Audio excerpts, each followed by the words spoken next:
نعت کا آغاز آپ نے کہاں سے کیا اور کن کن اساتذہ سے آپ نے فیض لیا ہے؟ جی بنیادی طور پر نعت خوانی کا جو شوق ہے وہ مجھے والدہ مرحومہ سے ملا. سبحان اللہ. ان کا ایک نعتیہ ذوق تھا اور مجھے میرے بچپن میں یاد ہے کہ ان کی گنگناہٹ جو ہوتی تھی وہ میرے کانوں میں نعت کی صورت میں سبحان اللہ. ہوتی تھی.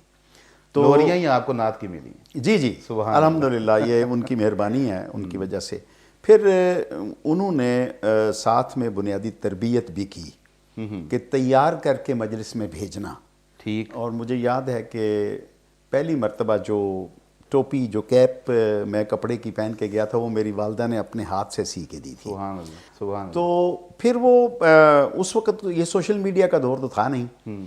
ریڈیو تھا ہماری دسترس سے باہر, ٹی وی تھا ہمارے گھر میں نہیں تھا. صحیح. تو ایک ریڈیو میرے والد صاحب کے پاس تھا. وہ ہمیں 15 روزہ جو محفل میلاد ہوتی تھی وہ مجھے اور میرے چھوٹے بھائی مرحوم ڈاکٹر طارق رحمۃ اللہ علیہ کو سننے کے لیے دیا کرتے تھے کہ یہ محفل ہے انہیں سنو. اور اس کے بعد تو وہ ایک شوق پتہ چلا کہ ایک نعت خوان ہیں جو استادوں کے استاد ہیں محمد اعظم چشتی صاحب رحمۃ اللہ علیہ. اور پھر پتہ چلا کہ ایک بہت بڑے استاد ہیں محمد علی ظہوری صاحب رحمۃ اللہ علیہ. صحیح. تو میں محمد علی ظہوری صاحب رحمۃ اللہ علیہ سے جو میری بالمشافہ ملاقات ہے وہ حضرت مولانا سعید احمد مجددی رحمۃ اللہ علیہ کی مجلس میں. سبحان اللہ. واہ. اور اس طرح پھر انہوں نے مجھے سنا اور دست شفقت رکھا. پھر اگلے مرحلے میں اعظم چشتی صاحب رحمۃ اللہ علیہ کے شاگردوں میں ہوا.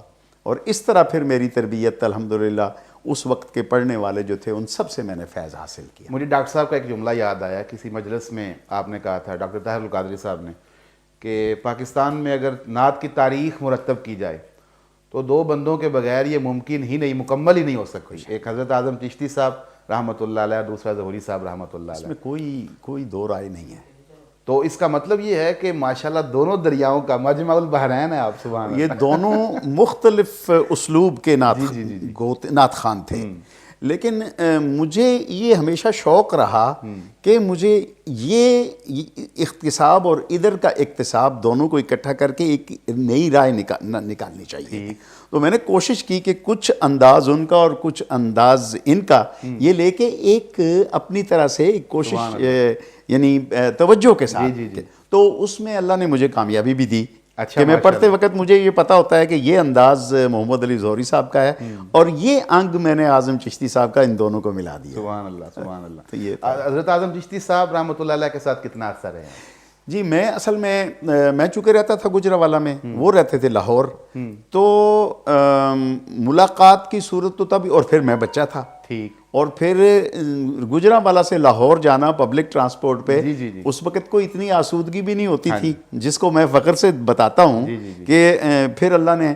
تو جب 1978 دسمبر گورنمنٹ پاکستان نے وزارت مذہبی امور اور پاکستان ٹیلی ویژن کے تعاون سے پہلا مقابلہ نعت کروایا. اس سے پہلے مقابلہ حسن قرات ہوتا تھا. ٹھیک.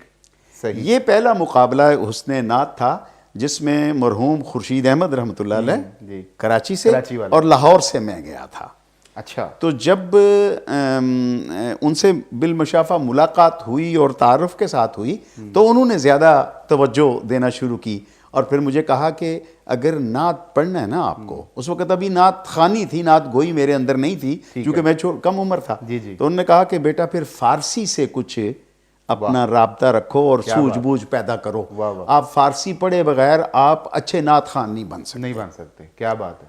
تو پھر میں نے, ہمارے استاد تھے اسکول کے ماسٹر محمد حسین صاحب, ان سے میں نے فارسی پڑھی اور کلید مصادر ایک کتاب ہوتی تھی اس سے انہوں نے شروع کروا کے تو پھر گلستان بوستان تک کا سفر انہوں نے طے کرا.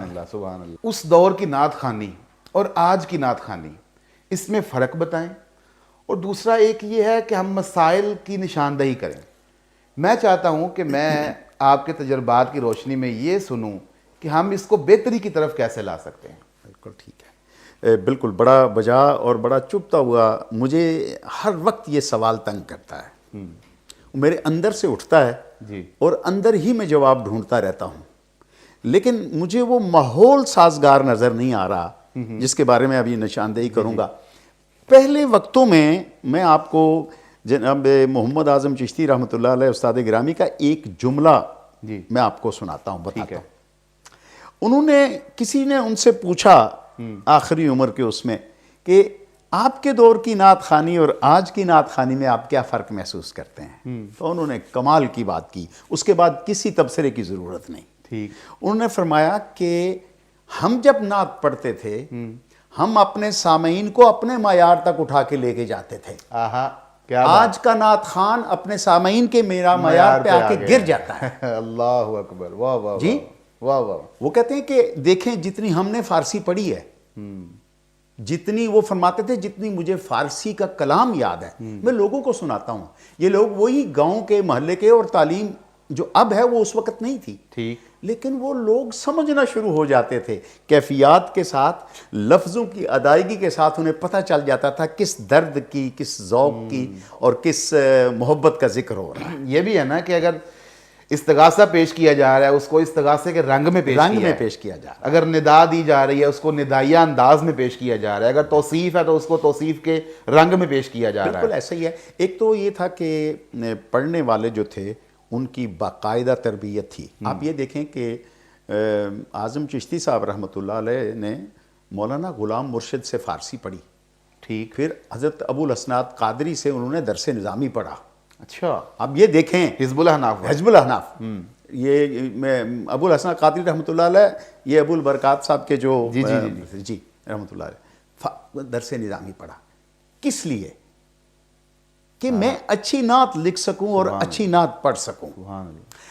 فرق یہ ہے کہ آج نعت خوانی کا معیار ہے حسن صوت، ہاں بالکل۔ اس کے علاوہ جتنے معیارات سے وہ دروازے بند کر دیے نعت خوانوں نے۔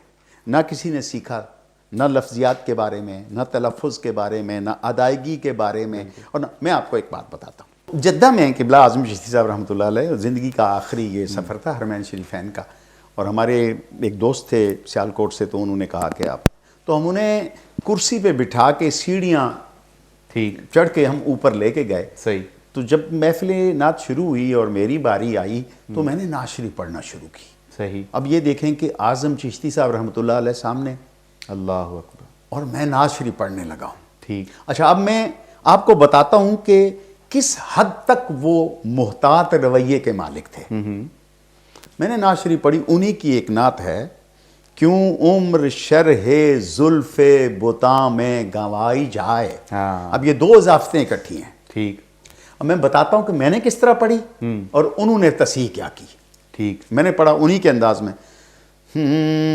کیوں عمر شرح زلف بتاں میں گنوائی جائے۔ جب میں یہ پڑھا تو انہوں نے کہا کہ نعت رک جاؤ، روک دو ادھر۔ اب انہوں نے مجھے نعت پڑھنے سے روک دیا مجلس میں۔ حافظ صاحب پسینے سے یوں حالت تھی میری کہ یک لخت میرے پورے جسم کو پسینہ نے تر کر دیا، اللہ، اور سانس میری رک گئی کہ میں نے کیا غلطی کی ہے۔ تو انہوں نے کوئی 30 سیکنڈز کا ایک توقف کیا اور اس کے بعد کہا کہ بھائی دوستو، یہ میرے پیارے نے، یہ لفظ انہوں نے سمجھا، میرے پیارے نے میری ہی نعت پڑھنا شروع کی۔ ایک اس نے غلطی کی ہے جو باقی لوگوں کے نزدیک جائز ہے لیکن میرے نزدیک جائز نہیں ہے۔ اچھا، ٹھیک ہے، میں نے کہا یار پتہ نہیں کیا غلطی میں نے کی ہے اب مجھے۔ انہوں نے کہا اس نے اضافت توڑی ہے، ہائے ہائے ہائے، واہ واہ واہ، اور میرے نزدیک یہ جائز نہیں ہے۔ زلف بتاں کی میں بھی کہتا ہوں، کہتے ہیں اچھا اب اس طرح کر کے پڑھو۔ تو پھر میں نے پڑھا، کیوں عمر شرح زلف بتاں میں گنوائی جائے۔ واہ واہ واہ، تب انہوں نے مجھے داد بھی دی، وہ روتے بھی رہے، اور انہوں نے مجھے کہا بیٹا یہ میں نے لوگوں میں اس لیے منع کیا ہے، ساری زندگی جب اضافت والا کوئی لفظ آئے گا تو تجھے میری شکل نظر آئے گی، یاد آئے گی۔ سبحان۔ اب یہ تھا معیار۔ جی جی جی۔ اب سوشل میڈیا کا دور ہے حافظ صاحب، اور ہم راتوں رات ہیرو بننے کے اس میں ہوتے ہیں، چکر میں۔ اور نعت کو ثواب کی نیت سے، عقیدت کی نیت سے، حاضری کی نیت سے معاف کرنا آج کم پڑا جاتا ہے. اب نعت میں راگ داریاں ہوتی ہیں کہ کون مرکیاں زیادہ لگاتا ہے ہاں جی، اور کس نے آواز کو آخری درجے تک پہنچایا ہے. بالکل ایسے. داد اس کی وجہ ساؤنڈ سسٹم بھی ہے. ساؤنڈ سسٹم بھی ہے. ایک یہ بھی ہے کہ ہم نے وہ کر لیا، کیونکہ اصل بات یہ ہے نا جی، اب ہے ہر چیز بناوٹی، ہاں جی، آرٹیفیشل. ایون کہ انٹیلیجنس بھی جو ہے وہ آرٹیفیشل آ گئی ہے. پورا شعبہ آرٹیفیشل انٹیلیجنس ایسا ہی ہے. جی جی. تو ہم نے اصل میں انسٹرومنٹل جو میوزک ہے یا اس پہ زیادہ دار و مدار کیا. اب آپ کسی ایک نعت خان کو کہیں جو یہ ڈھم ڈھم کے ساتھ پڑھتے ہیں کہ فلیٹ میں نعت پڑھ کے دکھاؤ، وہ نہیں پڑھیں گے. لیکن ہماری تربیت چونکہ نعت کی ہوئی ہے، آپ ہماری ساؤنڈ اور اس کے بغیر، اسپیکر کے بغیر، اس کے بغیر ہم اسی طرح نعت پڑھیں گے، اسی محبت سے پڑھیں گے. بالکل ایسے. تو یہ تربیت. بالکل ایسے. یہ بھی کہا جاتا ہے کہ یہ سارا ہارمونیم پہ اور طرز وغیرہ بنانے میں یہ چشتی صاحب رحمۃ اللہ علیہ، اعظم صاحب، یہ بھی انہی کا استعمال کرتے تھے. دیکھیں میں آپ کو ایک بات بتاؤں، اعظم صاحب رحمۃ اللہ علیہ نے راگوں سے سمجھداری ضرور سیکھی. یعنی لحن کے لیے، پڑھنے کے لیے، جیسے قرات ہے اور اس میں جو ہے نغمات ہیں. جی بالکل ٹھیک ہے نا جی. تو ہر ایک نغمہ جو ہے پڑھنے کے لیے جو طرز ہے، جو انداز ہے، وہ ایک راگ میں ہے. بالکل ایسے ہی. یہاں تک تو جائز ہے. لیکن اگر کوئی کہے کہ میں اب ہارمونیم اور طبلے اور اس کے ساتھ کروں تو وہ پھر قوال کرے نا. ہم کیوں کریں؟ وہ ایک شعبہ موجود ہے. بالکل ٹھیک ہے. قوالی موجود ہے. میرا جو منصب ہے نعت خان کی حیثیت سے، میرا منصب یہ ہے کہ میں نعت کو اسی طرح پڑھوں جس طرح روایت میں آ رہا ہے. بالکل ٹھیک ہے. بالکل. اور جو سننے والے ہیں وہ بھی اسی طرح سنیں، اسی ادب کے ساتھ. ریاکاری کا ایک ایسا بازار گرم ہے حافظ صاحب کہ پیسہ دیتے وقت اس طرح نوٹ اچھالے جاتے ہیں کہ جیسے تماش بین کرتے ہیں. مجھے معاف رکھیے گا، میرے دل پہ چھری چلتی ہے. مجھ میں بھی ایسا ہو جاتا ہے. میں کیا کروں جب میں نعت پڑھنے کے لیے کھڑا ہوں اور کوئی بندہ اس طرح کر رہا ہے؟ یا تو ہماری تربیت ہو فکری کہ پڑھنے سے پہلے. دوسری بات یہ ہے حافظ صاحب کہ اب پیسے کا دخل بہت ہو گیا ہے. نعت خانوں کے ریٹ ہیں جس طرح، وہ ٹھیک ہے، ان کے ٹائم کے پیسے ان کے میں ہر چیز کرتا ہوں، لیکن آپ اپنے منہ سے قیمت نہ لگائیں. جو آپ کو بلانے والے ہیں وہ اتنے ذی شعور ہیں. مثلا میں بتاتا ہوں، میں ساری زندگی الحمدللہ وہ لمحہ نہیں آیا کہ میں نے کسی سے پیسے مانگے ہوں، لیکن یہ میں کہہ سکتا ہوں کہ عام لوگوں سے خدمت میری زیادہ ہوتی ہے. یعنی وہ منہ سے قیمت لگا کے اپنا معیار کم کر لیتے. وہ تو پھر ختم ہو گیا نا. وہ تو پھر مانگ لیا آپ نے، مزدوری کی اجرت مانگ لی. لیکن آپ کو مدینے سے تو کچھ وہ نہیں ملے گا. وہ نہیں ملے گا. جی. اچھا قبلہ، آپ نے بات کی اس دور کے نعت خوانی میں اور آج کی نعت خوانی میں فرق کی. اس دور کے کچھ مشاہیر نعت خواں، ان کا کچھ بتائیں، اور یہ ساتھ اس میں یہ بات جوڑ لیجئے گا کہ آج کے نعت خواں کو کن کو سننا چاہیے اور کن سے اکتساب فیض کرنا چاہیے. جی یہ بڑی اچھی اصل میں تجویز بھی ہے اور سوال بھی. سب سے بڑی بات تو یہ ہے کہ نعت خوانی تو بر صغیر پاک و ہند میں جب یہ تو کسی نہ کسی صورت میں نعت خوانی تو تھی اور نعت پڑھی جا رہی تھی. صرف فرق اتنا تھا کہ اس وقت جو پہلے پڑھنے والے لوگ تھے، جیسے جنہیں طوطیے ہند بھی کہا جاتا تھا، صوفی محمد علی جلندری رحمۃ اللہ علیہ، ٹھیک ہے نا، یہ سینئر ترین لوگوں میں ان میں آتا تھا. اسی طرح ایک بزرگ تھے بابا جان محمد جانی، یہ بھی پرانے اور سینئر پڑھنے والوں میں سے، یہ حضرت اعظم چشتی اور محمد علی زہری سے پہلے کے لوگ ہیں. ٹھیک ہے. تو اس طرح اور بھی کئی نام ہیں جو ہندوستان میں پڑھنے کے لیے. نعت پڑھنے کا اسلوب یہ تھا کہ اسے کسی قصے کی شکل میں یا کہانی، جس طرح ایک سٹوری کو آپ پوئم کی شکل دے لیں تو اس حساب میں واقعات کو منظوم کر کے پڑھی جاتی. جیسے شاہ نامہ ہے، دائم نامہ پڑھا جاتا تھا. جی پڑھا جاتا تھا. پھر مختلف جو اسلامی واقعات تھے ان کو منظوم کر کے پڑھا جاتا تھا. جی تو وہ نعت تھی. پھر نعت شریف میں جو معجزات اور شمائل اور فضائل اور پھر نبی علیہ الصلوۃ والسلام کی جو معجزات، ایسے معجزات جن کو آج تک عقل حیرانی، جن کے اوپر حیرانہ معجزہ تو ویسے ہی حیران کر دینے والی چیز ہے. تو ان چیزوں کو منظوم کر کے پڑھا جاتا تھا. صحیح. ٹھیک ہے. اس سے پہلے اگر عربوں میں چلے جائیں تو عربوں میں بھی ظاہر ہے آپ کو میں نے جتنا عرصہ عربوں میں گزارا تو مولود برزنجی ہر مجلس میں پڑھا جاتا تھا. سبحان اللہ. اس لیے کہ وہ ایک اکابرین سے آ رہا تھا تو اس کی ایک روایت تھی, طریقہ کار تھا. پھر صحابہ کے کلام پڑھے جاتے تھے, پھر اکابرین کے, پھر اس طرح. تو اعظم چشتی صاحب رحمۃ اللہ علیہ نے آ کے اس چیز کو ایک اپنے عہد کے ساتھ ہم آہنگ کیا. ٹھیک. کیونکہ دنیا چلتے چلتے اب وہاں سے آگے نکل چکی تھی. صحیح. اگر غزل ہے تو غزل کا رنگ بھی بدل چکا تھا. جی بالکل ایسا. اب دیکھیں نا, اگر گیت یا نظم لکھی جا رہی تھی تو اس کا بھی جو ویژن ہے وہ بہت کلیئر اور بڑے وائڈ اینگلز پہ چلا گیا تھا.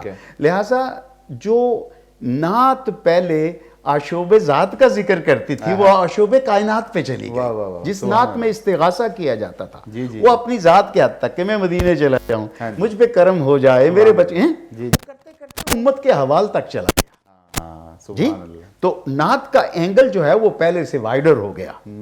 اس میں فلسطین کے مسلمان ہیں یا کشمیر کے ہیں یا بوزنیا کے ہیں, سارے استغاثہ جو ہے وہ اللہ کے. تو یہ ساری چیزیں پڑھی جاتی تھی.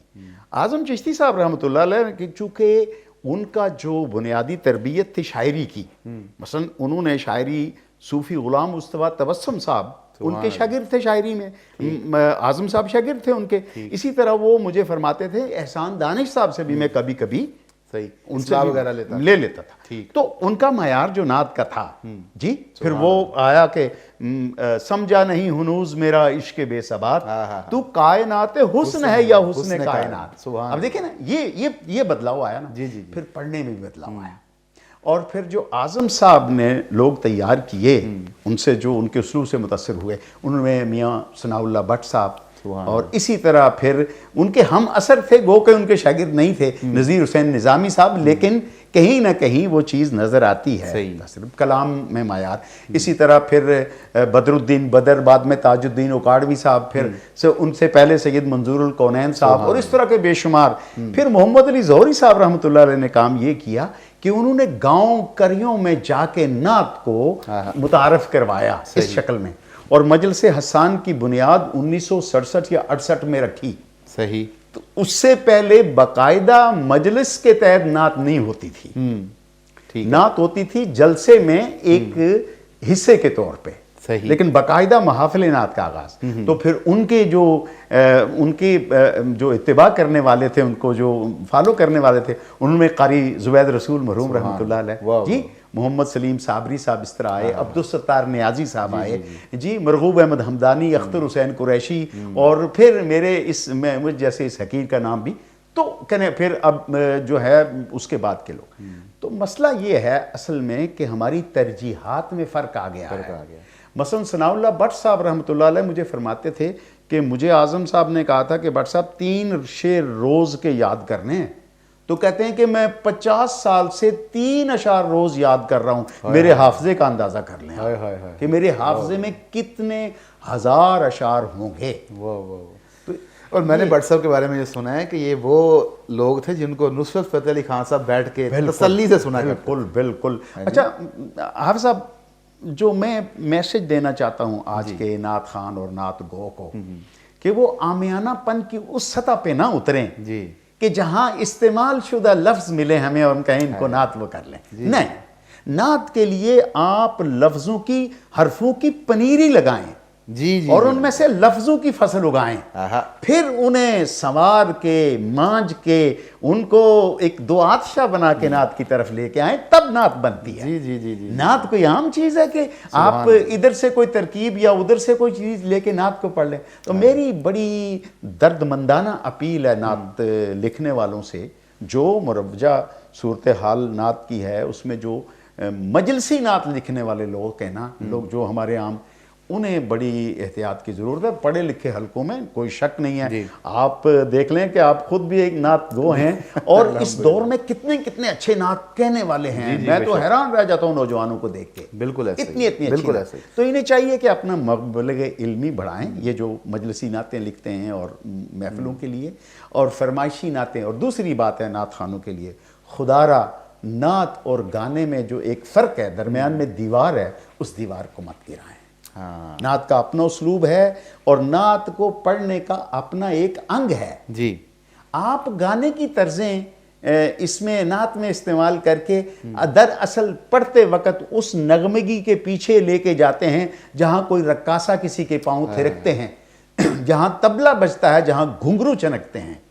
تو جس نعت کے ذریعے خیال کو پاک ہونا تھا وہ بدبودار ہو جاتا وہ آلودگی کی طرف چلی گئی. آلودگی کی طرف. ارے نعت تو ہونی چاہیے کہ آپ شروع کریں تو گنبد خضرا کا نظارہ سامنے ہو اور اس مدنی تاجدار آقا کی زندگی کے پہلو سامنے آئیں کہ آپ کے روئیں روئیں سے درود کی صدائیں بلند ہوں. بالکل ایسے ہی. یہ تربیت کی ضرورت ہے. آپ نے فرمایا بہت اچھی بات آپ نے کی کہ ایک پرانی نعت تھی جو معراج نامہ، میلاد نامہ جی اس پر مشتمل تھی. جی حضرت اعظم چشتی صاحب رحمۃ اللہ علیہ نے اس کو نئے اسلوب کے ساتھ جوڑا. کیا اس بات کی پلی آج کے نعت خواہ نہیں لیتے کہ ہم نے بھی اس کو نئے دور کے ساتھ جوڑا ہے؟ دیکھیں دو چیزیں ہیں نا. اگر آپ آج کے دور میں جب کہ انٹرنیٹ نے اور آئی ٹی کے ان کمالات نے دنیا کو کہاں پہ آسمان پہ کلاؤڈز پہ ساری چیزیں جمع کر دی ہیں، ٹھیک ہے، اور اگر آ کے کوئی بندہ ادھر سے اس معیار کو لے کے نیچے اترے اور کہے اور جی میں یہ سب چیزیں لے کے اس کمپیوٹر کی طرف آ رہا ہوں جو ایک 10x12 کے کمرے میں آتا تھا، آپ وہ اس کو ترقی مانیں گے یا ترقی معکوس مانیں گے؟ جی جی جی جی بالکل ہے، ترقی معکوس ہی ہے. تو آپ اس طرف جائیں نا، اس سے آگے کی چیز لے کے آئیں. بالکل ٹھیک ہے. آپ کن چیزوں میں لے کے آ رہے ہیں؟ دنیا جہالت سے علم کی روشنی کی طرف آ رہی ہے اور آپ اپنی ان فرسودہ رسموں کی وجہ سے نعت جیسے پاکیزہ عمل کو ان گلیوں میں لے کے جا رہے ہیں جہاں پہ کوئی بھی محبت والا اور عشق والا اور عقیدت والا پاؤں نہیں رکھتا، اس لیے کہ وہ محبت رسول صلی اللہ علیہ وسلم کی شمع دل میں لیے ہوئے. بالکل ایسا ہی ہے. بہت تربیتی گفتگو آپ نے کی قبلہ، اور میں بالکل آپ کے پیغام کو انڈورس کرتے ہوئے یہ بات کہوں گا کہ ان نعت خانوں کو جو ایک معیار بنا لیا گیا ہے وہ تو ایک ان کا معیار ہے، وہ تو لوگوں کو سنانے کے لیے پڑھتے ہیں. اللہ معاف کرے، سننے والوں میں بھی کچھ ذوق کی بیداری کی ضرورت ہے. یہ آپ نے بات جو کی ہے یہ بڑی کمال کی ہے. ایک وقت تھا کہ ہم نے مدینہ منورہ میں جی مسجد نبوی شریف میں بیٹھے ہوئے ایک ستون تھا. اس ستون، وہ چھتریاں نئی لگی تھی باہر والی میں، تو ہم نے اس کا نام ستون نعت رکھا ہوا تھا. سبحان اللہ. وہاں کون بیٹھے ہوتے تھے؟ حضرت حفیظ طائب رحمۃ اللہ علیہ، سبحان اللہ. حافظ لدھانوی صاحب رحمۃ اللہ علیہ، ڈاکٹر ریاض مجید اللہ ان کو عمر دراز اور صحت و سلامتی دے، وہ ہمارے بزرگوں کی نشانی ہیں، وہ تھے. پھر ان کے ساتھ قمر الدین انجم صاحب رحمۃ اللہ علیہ. یہ سارے لوگ بیٹھتے تھے اور جب عصر ہوتی تھی اور ملنا ہوتا تو کہتے ہیں اچھا جی پھر ستون نعت دے تھلے ملاقات ہوئی. وہاں بیٹھ کے ہم نے ایک پروگرام بنایا تھا کاروان نعت. ٹھیک کہ ہم کراچی سے شروع کریں گے یا پشاور سے شروع کریں گے، ہر ایک شہر میں ہوتے ہوتے ہوتے ہم کراچی تک پہنچیں گے اور کہیں گے کہ آئیے نعت خوانی کی تطہیر کریں. سبحان اللہ. اور مجالس کو اسی سطح پہ لے کے جائیں. حضرت محمد علی ظہوری میرے استاد گرامی رحمۃ اللہ علیہ فرمایا کرتے تھے کہ کئی مرتبہ ایسا ہوا کہ میں نے نعت شروع کی اور جو پبلک پہ تاثر ہوا اس کا اثر میری ذات پہ ہوا، اور آہو زاری اور آہوں کے علاوہ میرے لفظوں نے مجھ سے جو ہے نا وہ بالکل الگ ہو گئے، اور میں خاموشی میں صرف سسکیاں لیتا رہا اور لوگ اس پہ روتے رہے، لوگ اسی پہ درود شریف پڑھتے رہے. یہ بھی ایک نعت ہے. یہ بھی ایک نعت ہے. اللہ ہم صاحب کتنا عجیب بات ہے کہ اب ہم، ظہوری صاحب رحمۃ اللہ علیہ فرماتے تھے کہ یہ وہ نغمہ ہے جہاں پہ آپ کا جسم اس طریقے سے حاضر ہو کہ اس میں جان نہیں ہے، صرف زبان کو اجازت ہے بولنے کی. اب ہم جس مجالس میں جاتے ہیں وہاں کہا جاتا ہے ایک ہاتھ اٹھائیں اور جنت کو چلے جائیں، دو اٹھائیں تو جنت کے سب سے دروازے اٹھا کے اس کو لہرائیں، جھنڈا بنائیں. ارے بھائی یہ ادب کا مقام ہے. یہاں سر جھکانے کی بات تھی، اب سر اٹھانے کی باتیں کر رہے ہیں. تو یہ بدلنے کی ضرورت ہے. یہ فکری تربیت، اور اس میں جو ہمارے منتظمین مجالس محافل نعت ہیں ان کے آگے میری گزارش ہے کہ ریاکاری کا یہ ماحول ختم ہونا چاہیے جہاں پہ پیسے کی نمائش ہے. میں نے کئی پروگرام دیکھے ہیں جہاں پہ مقابلے بازی میں نعت خوانی پر پیسے، اور وہ 50-50 فٹ اوپر دتیاں جاتی ہیں اور نیچے بکھر کے آتی ہیں. خدا کے لیے اس مقدس اس عمل کو اپنی عاقبت نا اندیشی کی وجہ سے اس کا نمود و نمائش کی نظر نہ کریں. بالکل ایسا ہی ہے. میں نے ایک جملہ کسی آرٹیکل میں لکھا تھا, جی اسی کے بات چلاتے ہوئے میں آگے بات کروں گا کہ نعت خواں حضور اتنا سوچ لینا کہ اگر کبھی مجھے سرکار مدینہ صلی اللہ علیہ وآلہ وسلم کی موجودگی میں نعت پڑھنی پڑے تو میں کیسے نعت پڑھوں گا. اگر وہ اس اپنے انداز پر مطمئن ہے اور یہ سوچتا ہے کہ میں وہاں بھی ایسی نعت پڑھ لوں گا جی تو پھر ٹھیک ہے. لیکن میرا خیال ہے کہ جس کے اندر ضمیر زندہ ہے نا وہ یہ کام نہیں کرے گا, اس پر مطمئن نہیں ہوگا. حافظ صاحب آپ کی بات سے مجھے یاد آ گیا کہ اب جو وہ لوگ تھے ان کو یا تو ہم ان کو پڑھیں اور ان کی اتباع کریں جی اور ان کو فالو کریں. مجھے یاد آتا ہے کہ شاید عرفی کا شعر ہے کہ نسبت خود بسگت کردم و بس منفعلم. ہاں واہ واہ واہ. نسبت خود میں نے اپنی نسبت یا رسول اللہ صلی اللہ علیہ وسلم آپ کے شہر کی کسی گلی کے کتے سے کی لیکن شرمندہ ہو گیا. ہائے ہائے ہائے. جی نسبت خود بسگت کردم و بس منفعلم زاں کے نسبت بسگے کوئے تو شد بے ادب. اللہ اکبر اللہ اکبر. جی ہاں ہاں ہاں. کہاں وہ معیار تھا ہائے ہائے ہائے.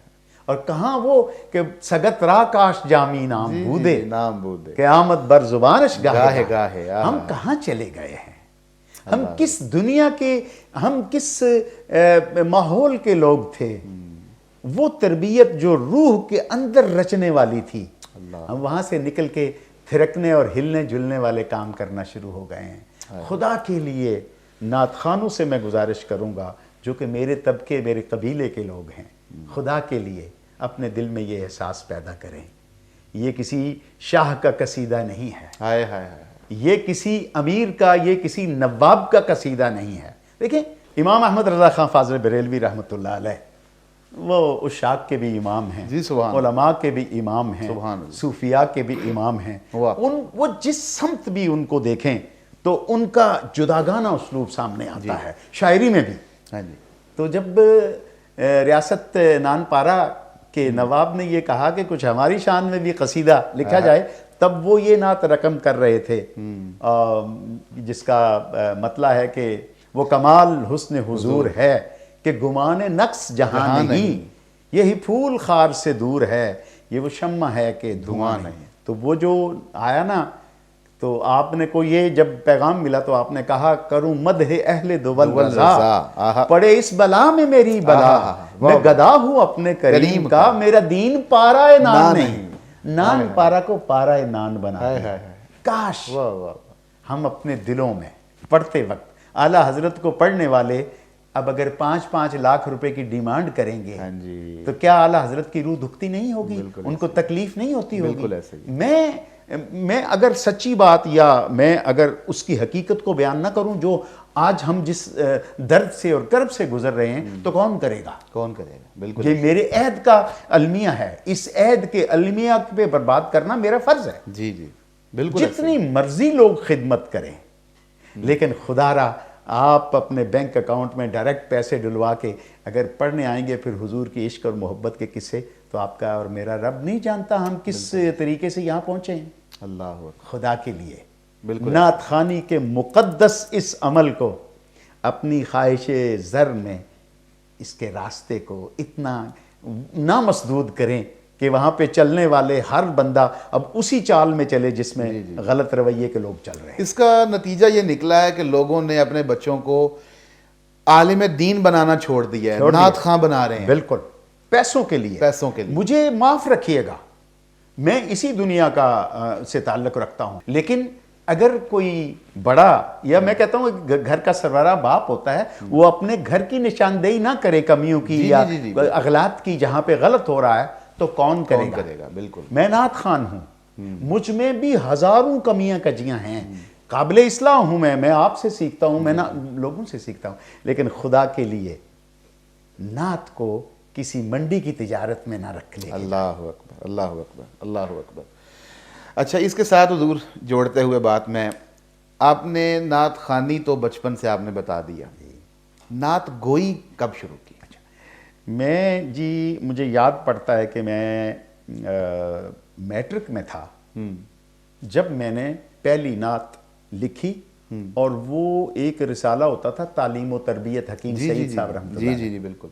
تو اس میں بھیجی وہ نعت اور وہ چھپی، شاید اس کے اشعار مجھے یاد نہ ہوں کیونکہ اب نئی چیزیں آ گئی، عرصہ ہو گیا، لیکن یہ مجھے یاد ہے کہ میں اچھا پھر میں کالج سے یہاں سے فارغ ہو کے میں سعودی عربیہ چلا گیا، لیکن میرے اندر ایک چیز لفظوں کے ساتھ تجربہ کرنا اور ان کو جوڑنا اور ان کو ایک وزن میں رکھنا، یہ ایک جسے آپ شاعری کہہ لیں، جی تو میں یہ کرتا رہا اور میں نے کوئی 20-25 نعتیں لکھ لی۔ ٹھیک۔ تو ایک مرتبہ حضرت حفیظ طائب رحمۃ اللہ علیہ جو کہ میرے استاد گرامی ہیں، میری پہلی ملاقات تو ان سے کس وجہ سے ہوئی تھی، میں مدینہ منورہ میں پہنچا 1980 میں، ٹھیک، اور میں وہاں ان مجالس میں ان کی ایک نعت پڑھا کرتا تھا، شوق و نیاز و عجز کے سانچے میں ڈھل کے آ، یہ کوچہ اے حبیب ہے پلکوں سے چل کے آ۔ اچھا یہ میں پڑھا کرتا تھا، تو استاد گرامی حضرت محمد علی ظہوری صاحب رحمۃ اللہ علیہ حاضری کے لیے گئے، انہوں نے مجلسوں میں مجھے سنا، اور چونکہ میں ان کا شاگرد بھی تھا تو انہوں نے آ کے طائب صاحب کو بتایا کہ میرا ایک شاگرد ہے، وہ آپ کی یہ نعت مدینہ منورہ میں پڑھتا ہے اور یہ ترانہ بن گئی ہے وہاں پہ، سبحان، جس مجلس میں بھی پڑھوں میں جو بھی کہتے تھے نہیں جی وہ سنائیں۔ ہاں، تو طائب صاحب رحمۃ اللہ علیہ نے ظہوری صاحب سے یہ فرمایا کہ وہ جب نوجوان آئے نا تو یار مجھے ضرور بتانا۔ ٹھیک، تو میں خیر پھر آیا تو ایک جگہ پہ لاہور، ظہوری صاحب تو اس قصور میں رہتے تھے، جی جی، تو ایک بیٹھک میں ہم لوگ بیٹھے ہوئے تھے اور وہ تذکرہ سارا چل رہا تھا، تو طائب صاحب کچھ لیٹ تھے، اچھا، تو ہم لوگ ایک انہی کی، مجھے وہ کہنے لگے، ظہوری صاحب فرمانے لگے کہ وہ جو تم جس طرح نعت پڑھتے ہو وہ مجھے پڑھ کے وہ بتاؤ، تو میں وہ جو تم جس انگ میں پڑھتے ہو وہ مجھے بڑا پسند آیا۔ ٹھیک، وہ تھا راگ ہے کدارا، اچھا، اور وہ میں پڑھا کرتا تھا، شوق و نیاز و عجز کے سانچے میں ڈھل کے آ، کیا بات، کیا شوق کیا بات، و نیاز و کیا بات ہے، سبحان اللہ، سانچے میں ڈھل کے آ، کیا بات ہے، سبحان اللہ۔ تو وہ ظہوری صاحب گھڑی دیکھ رہے تھے کہ طاہر صاحب کبھی لیٹ تو نہیں ہوئے، دروازے کے اوپر آہٹ ہوئی اور کوئی سایہ اس دروازے کے اندر جو ایک چھوٹی سی تو اس میں سے درز ہوتی ہے اس میں سے اندر کھولا، تو طائب صاحب باہر کھڑے تھے، ظہوری صاحب نے کہا کہ آپ نے فرمایا جس ماحول میں آپ پہنچے ہوئے تھے اور جس ماحول میں اس نعت نے مجھے پہنچایا، میں بے ادبی سمجھتا تھا کہ میں دروازے پہ دستک دے کے آپ کے خیالات کو ادھر ادھر کروں، جو لوگ دروازے پہ دستک دینا مناسب نہیں سمجھتے، آج ان کے ماننے والے اگر نعت میں کو ڈراماٹائز کریں، آج کے مشائخ، آج کے پیران عظام، تلاوت ہو رہی ہوتی ہے تو محفل میں آ کے محفل کا ماحول بدل دیتا ہے۔ حافظ صاحب آپ نے میرے جو اندر ایک زخم ہے نا، آپ کے تو بالکل یہ ایک نشتر ہے، یہ خالی بات نہیں ہے، جی جی، آپ یقین مانیں کہ میں نے اپنی آنکھوں سے دیکھا ہے اور میں نے یہ ماحول، اور اس کو میں ساتھ ساتھ اس پہ غور بھی کرتا رہا ہوں، پیر صاحبان یا ہمارے وہ مشائخ جن کا تعلق ہمارے بزرگوں سے ہے، یہ ان کا طریقہ کار نہیں ہے، جی جی، یہ سو کالڈ پیروں کا ہے جو کل بنے ہیں یا پرسوں بنے ہیں یا کرتے کرتے پیر بن گئے ہیں۔ میں آپ کو بتاؤں کوئی بھی وہ جس کے پیچھے کسی کامل کا ہاتھ ہے، وہ اپنی ذات کی اتنی نمود و نمائش کے لیے اللہ کے کلام کی بے حرمتی نہیں کرے۔ لاہور میں ایک مجلس میں گیا تو ایک پیر صاحب آئے، میں اعلیٰ حضرت کا کلام پڑھ رہا تھا، ٹھیک، وہ پیر صاحب آئے تو جناب ان کے جو آگے ایجنٹ تھے 10-12، انہوں نے مجلس کو کہا حضرت صاحب، لوگ کھڑے ہو گئے اور میں نے نعت بند کر دی، تو وہ تشریف لائے، اس کے بعد ان کا فوٹو سیشن ہوا، وہ مجھے کہتے ہیں آپ نعت پڑھتے جائیے، میں نے کہا جائز نہیں ہے، ہائے ہائے ہائے، میں نے کہا یہ جائز نہیں ہے، اللہ اکبر، میں مدح پیغمبر کر رہا ہوں صلی اللہ علیہ وسلم، واہ واہ واہ، آپ مجھے کہہ رہے ہیں پڑھتے جائیے، کہ آپ مہربانی کریں، تو میں نے آ کے نعت شروع کی، میں نے ایک مرتبہ بھی پیر صاحب کی طرف نہیں دیکھا، اس لیے کہ اس نے میرے نبی صلی اللہ علیہ وسلم کی مجلس میں حضور کے ذکر کے اس خوبصورت ماحول کو اپنی آمد سے داغدار کیا ہے. میں نہیں مانتا ان چیزوں کو. میں گدا ہوں میں اپنے کریم کا. میرا عقیدہ وہی ہے جو میرے اکابرین کا ہے. سبحان اللہ. میری نعت خوانی اور نعت گوئی کا اسلوب اور انداز اور انگ وہی ہے جو میرے اساتذہ کا تھا. اس سے ہٹ کے اگر کوئی درمیان میں آتا ہے اور وہ بات ایسی کرتا ہے ذو معنی اور جاہلانہ، تو میں کم از کم ایک نعت خوان اور نعت گو ہونے کی حیثیت سے میں اعلان کرتا ہوں کہ کسی سنجیدہ نعت گو یا نعت خوان کا ایسے ماحول سے کوئی تعلق نہیں. کوئی تعلق نہیں. اسی سے لگتے ہوئے بتا دیں کہ آپ کی نسبتیں حضور قبلہ ضیاء الامت رحمۃ اللہ علیہ سے بڑی رہیں. سبحان وہ کیسے نعت سنتے تھے؟ اللہ اکبر. حافظ صاحب، مجھے یہ اللہ نے شرف بخشا. قطع کلامی کی معافی چاہتا ہوں، آپ کی مجلس مدینہ شریف میں بھی رہی ہیں. جی رہی الحمدللہ. تو کچھ وہ بھی یادیں تازہ وہ ہیں. کریں. اور پھر میں آپ سے عرض کروں کہ میں کوئی 15-16 سال آپ کا میزبان رہا حرمین شریف. سبحان اللہ. ٹھیک. اور میں گاڑی چلا کے لے کے جاتا تھا، میں ڈرائیور ہوتا تھا اس کے ساتھ. تو کئی مرتبہ ایسا ہوا کہ قبلہ حضور ضیاء الامت رحمۃ اللہ علیہ آگے گاڑی میں بیٹھے ہوئے ہیں اور کوئی اور دوست گاڑی چلا رہا ہے اور میں پیچھے ہوں. تو مجھے آپ نے فرمایا کوئی محبت دے رنگ کوئی سناؤ نا گل. اچھا. سبحان جی اپنی سادگی میں. جی سبحان. تو میں نے اعظم صاحب کی وہ نعت شروع کی، عشق تیرا نہ اگر میرا مسیحا ہوتا. وہ بڑی معروف نعت ہے ان کی. اس میں ایک شعر ہے، بلکہ 2 اشعار جو میں، ایک تھا کہ کوئے سرکار میں ہوگا کہیں مصروف طواف، دل اگر سینے میں ہوتا تو دھڑکتا ہوتا. اللہ اکبر. اور تیری نسبت نے سنوارا میرا انداز حیات، میں اگر تیرا نہ ہوتا سگے دنیا ہوتا. اللہ. آپ یقین مانے حافظ صاحب، حضور ضیاء الامت رحمۃ اللہ علیہ پر گریا طاری ہو گیا، داڑھی مبارک آنسوؤں سے تر ہو گئی.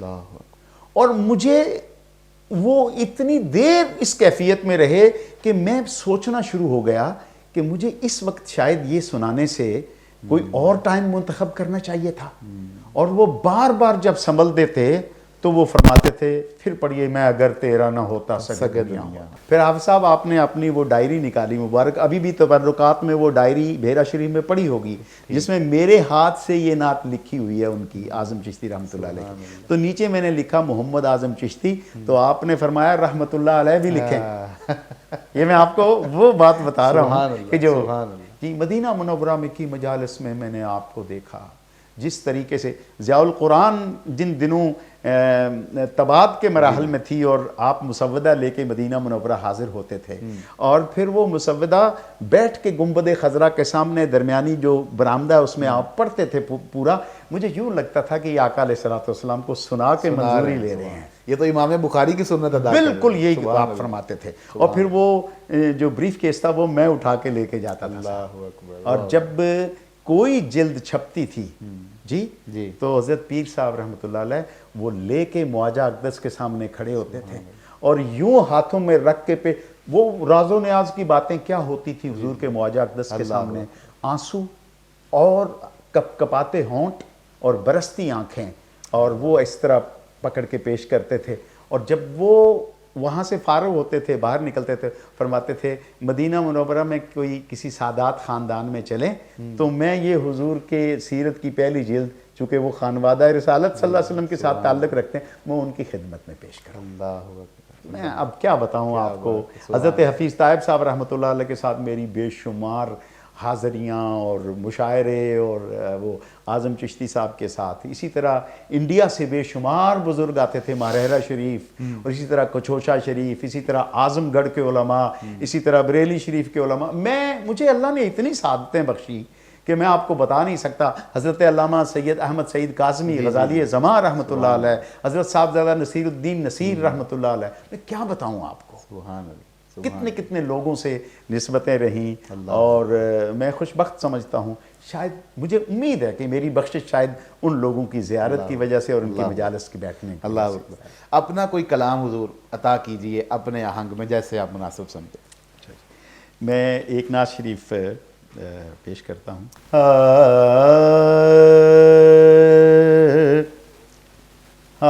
لذت عشق نبی لذت عشق نبی ہی تائے ادراک میں ہے،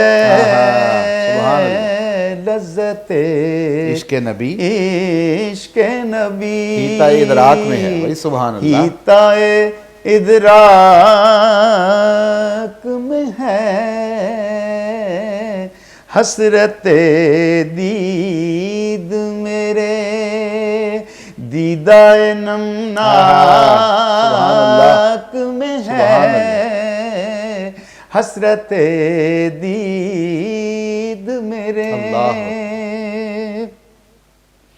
اور اے مدینے کی زمین مجھ پہ بھی اکرام یہ کر، اللہ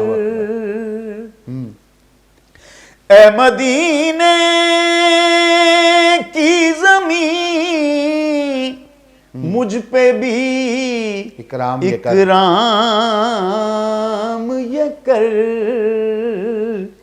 کہ مجھ سے کہہ دے، مجھ سے کہہ دے میرا حصہ بھی تیری خاک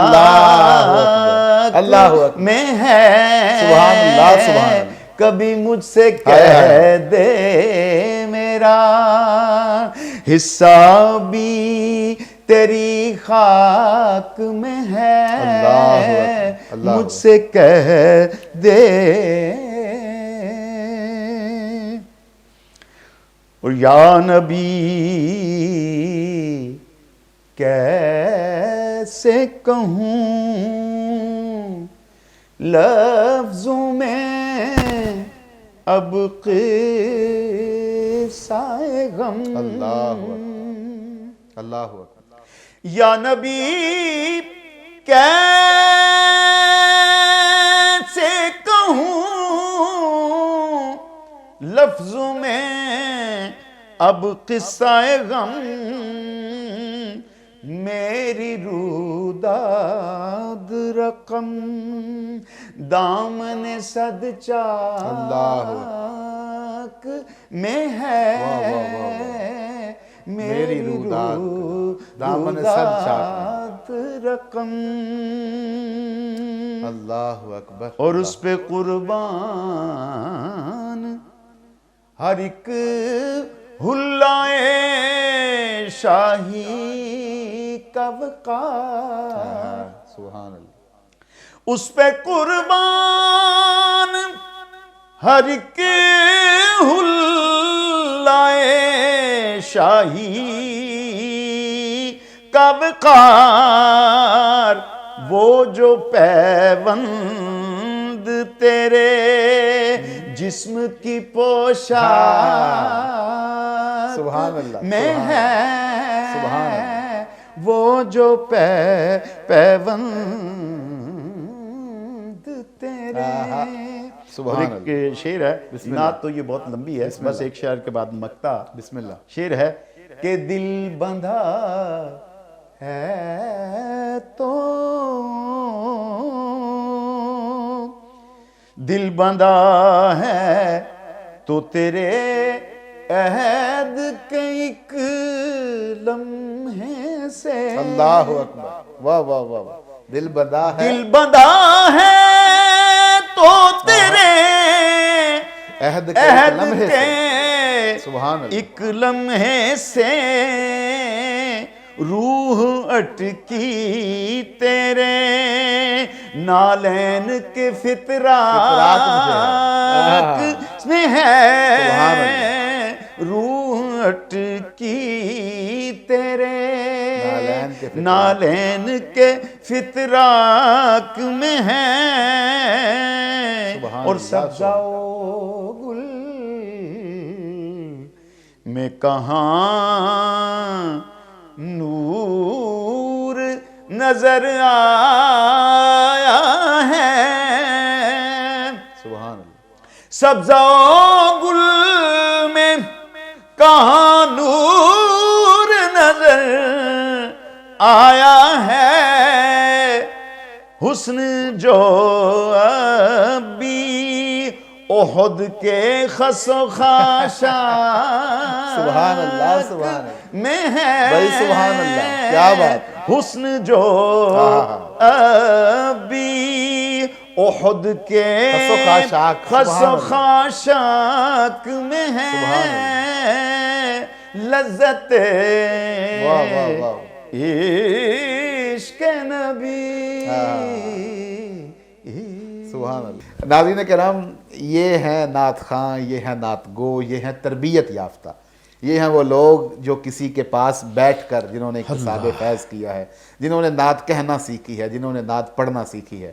میں انہی اشعار کے ساتھ پروگرام کو اختتام کی طرف لے کے جاؤں گا کہ نعت کہتے ہوئے ایک مدح سرا کیف میں ہے، نعت کہتے ہوئے ایک مدح سرا کیف میں ہے، واہ واہ کوچائے دل کی فضا یعنی جدا کیف میں ہے، واہ واہ واہ واہ، اور میرے نسخے میں تیری دید لکھی ہے گویا، ہاں میرے نسخے میں تیری دید لکھی ہے گویا، گویا، مجھ سے پہلے میرا مکتوب شفا کیف کیا میں بات ہے، سبحان اللہ، مجھ سے پہلے میرا واہ واہ مکتوب واہ، شفا کیف میں واہ ہے۔ واہ واہ، سبحان اللہ۔